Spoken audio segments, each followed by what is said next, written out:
and welcome to the best of Hindsight Tonight. I'm Damian Muziani, and here is this week's theme. Enjoy.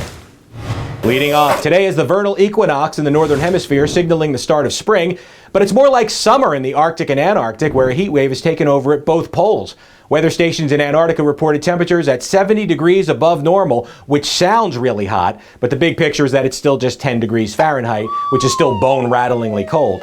For comparison, that's like being the wealthiest person in Somalia, world's fastest snail, or watching Steven Seagal's finest acting performance. Somebody remember seeing Richie. Dubious honors all around. Of a 7.1 magnitude earthquake that rocked Japan over the weekend. In fact, the event was classified as simply an aftershock of an earlier 9.0 ground splitter in the area. What is very curious is that the original quake happened 10 years ago.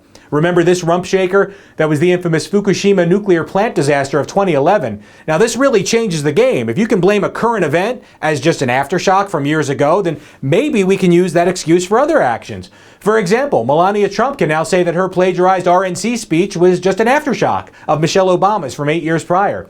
Jared Leto's Joker portrayal is just an aftershock of Joaquin Phoenix's, which in turn was an aftershock of Heath Ledger's and Jack Nicholson's.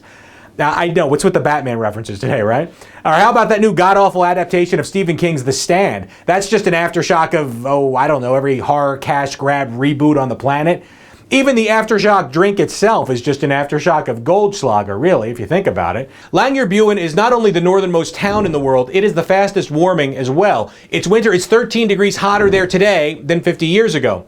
This is the most bustling coffee shop in town, by the way. This city has a special designation which allows any resident on any country on Earth to come here and operate a business and live as a Norwegian. No visa necessary. But before you call your realtor, keep in mind that there is a dark secret here. It is officially illegal to die in Longyearbyen. Why? And how the hell do you get arrested for that? Well, here's the old cemetery, but nobody goes there anymore because of the global pandemic.